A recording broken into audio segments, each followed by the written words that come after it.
हम में ऐसा कोई नहीं होगा जिसने वृक्षों को ना देखा, वृक्षों पे इन पक्षियों को ना देखा, इनके घोंसलों को ना देखा, इन पक्षियों को अपने छोटे छोटे बच्चों को भोजन कराते ना देखा। संसार का सबसे ममत्व वाला दृश्य होता है। चिड़िया दूर से अपने चोंच में दाना भरकर लाती, स्वयं भोजन करने में असक्षम संतान की चोंच में डालती, स्वयं भूखी रहकर निस्वार्थ निश्चलता से। और जब संतान के पंख निकल आते हैं, वो उसे उड़ना सिखाती और उसके पश्चात उसे स्वतंत्र कर देती है अपना जीवन जीने के लिए, इस आकाश में उड़ान भरने के लिए। और हम मनुष्य क्या करते हैं? जिस संतान को हम पंछी की भांति पालते हैं, उसके पंख निकलते ही हम उसे बांध देते हैं, ये सोच के कि कहीं वो दूर उड़कर न चली जाए। ऐसा नहीं कि इस स्थिति में माता पिता को संतान से प्रेम नहीं है, अवश्य है, किंतु इसमें प्रेम पर मोह भारी पड़ जाता है, जो स्वयं अपने और संतान के भविष्य के बीच में बाधा बन जाता है।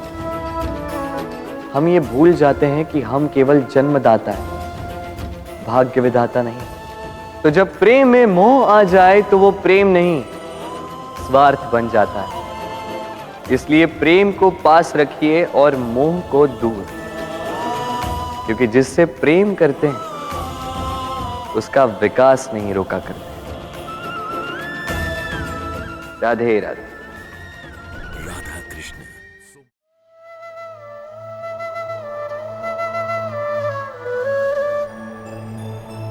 मनुष्य की सोच संसार का सबसे गहन या कहो सबसे कठिन भाव है।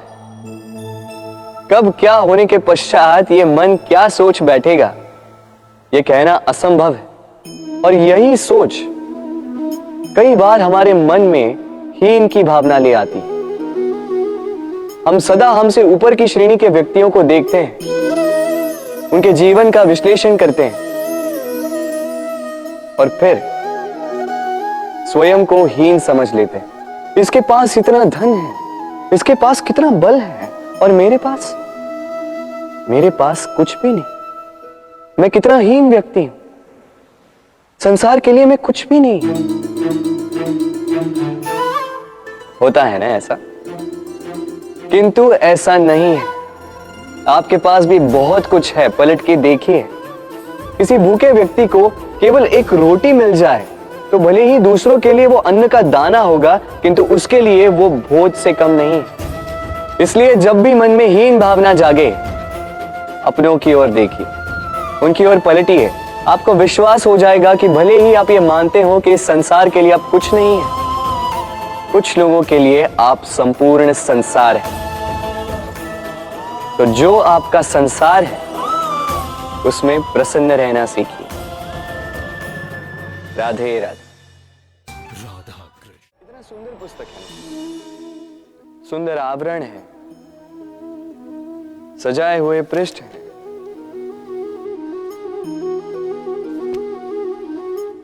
किंतु क्या ये सत्य में अद्भुत पुस्तक कहलाने की पात्र है? क्या इसमें जो लिखा है वो सत्य है, प्रेरणादायी है, हमारे लिए मूल्यवान है? कैसे निश्चय लिया जाए इस बात का?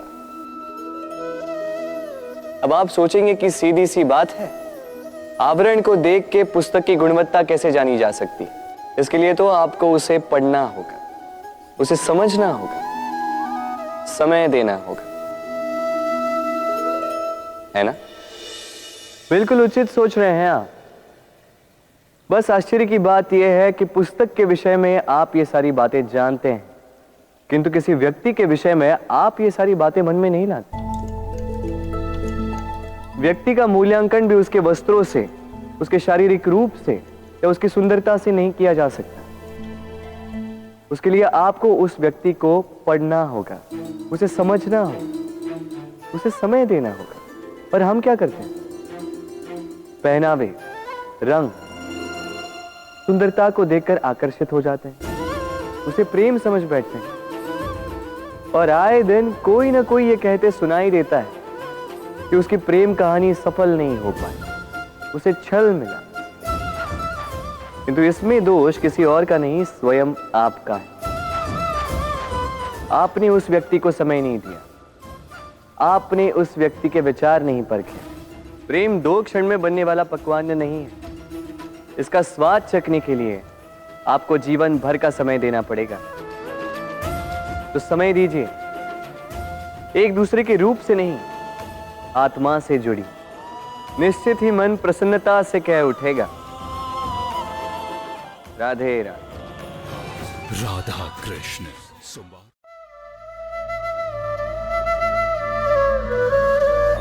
भूल और मनुष्य, इन दोनों का संबंध कुछ वैसा है जैसा पंख और चिड़िया का, जैसा धारा और नदिया का। यदि भूल मनुष्य के स्वभाव का इतना महत्वपूर्ण अंग है तो आप सोचिए, इस पर लज्जा क्यों? इस पर लज्जा करना ठीक है ही नहीं। वैसे देखा जाए तो भूल हमें स्वयं को और श्रेष्ठ बनाने का अवसर देती है, पहले से अच्छा प्रदर्शन करने की प्रेरणा देती है। अब कदाचित आप में से कुछ इस बात से सहमत नहीं हो, क्योंकि बहुतों की दृष्टि में भूल दोष को जन्म देती है, दोष अपराध को, और अपराध के लिए क्षमा नहीं, दंड मिलना चाहिए। किंतु क्या आपने कभी सोचा है कि ऐसा क्यों होता है? क्या कारण है इसका? इसका कारण है भूल स्वीकार करने से बचना। यदि आप कोई भूल करोगे और उसे स्वीकारोगे नहीं तो वो भूल दोष में बदल जाएगी और वो दोष अपराध। तो साहस रखिए, अपनी भूल को स्वीकार करना अपनी भूल को सुधारने की दिशा में सबसे पहला कदम होता है। और स्मरण रखिएगा, यदि कुछ अपराध है तो वो है समय पे अपनी भूल ना स्वीकार। राधे राधे।